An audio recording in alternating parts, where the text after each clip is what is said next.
السلام علیکم ورحمۃ اللہ وبرکاتہ۔ ناظرین، انتہائی افسوس کے ساتھ آج کا یہ ولاگ میں بنا رہا ہوں۔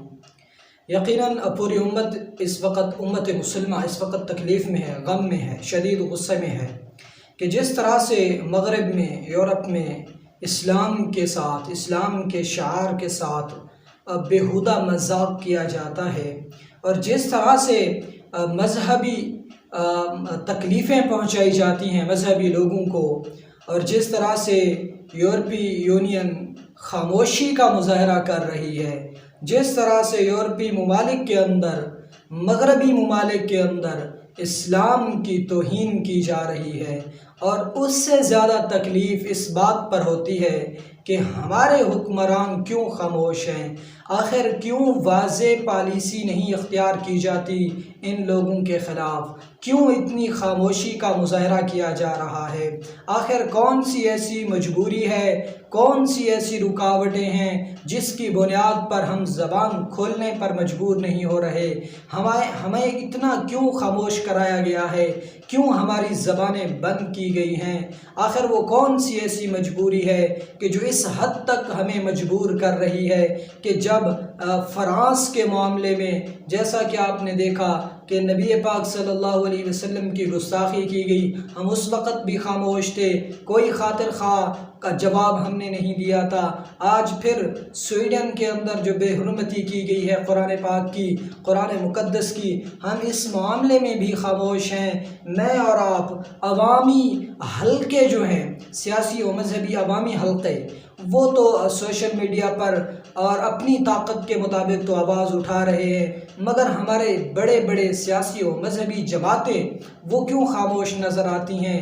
آج اگر میں یہاں بیٹھ کر مذمت کروں اور ہماری حکومت میں بیٹھے لوگ بھی مذمت کریں، جن کے پاس کمان ہے، جن کے پاس اقتدار کی کرسی ہے، جن کے پاس طاقت ہے، وہ بھی اس بات کی مذمت کریں، میں بھی اس بات کی مذمت کروں، تو میرا سوال یہ ہے کہ ہم میں فرق کیا رہ گیا؟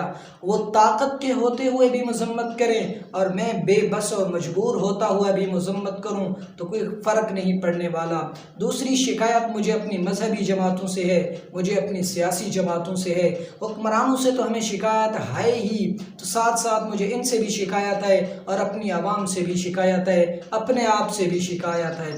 میں کچھ بنیادی باتیں سامنے رکھنے کی کوشش کروں گا۔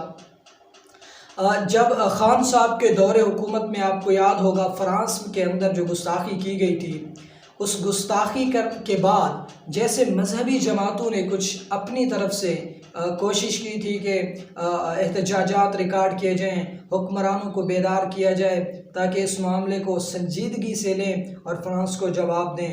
اس وقت تحریک لبیک کے لوگ بھی باہر نکلے تھے، اور بھی باہر نکلے تھے لوگ، سیاسی مذہبی جماعتوں کے لوگ، خاص کر مذہبی جماعتوں کے لوگ، تو انہوں نے اس وقت بھی جواب مانگنے کی کوشش کی حکومت وقت سے کہ آپ کوشش کریں، ان کو نکالیں، فرانس کے سفیر کو نکالیں، اور پھر اس پر جو ہے وہ احتجاجات بہت شدت اختیار کر گئے تھے، اور بعض لوگوں پر گولیاں بھی برسائی گئی تھی۔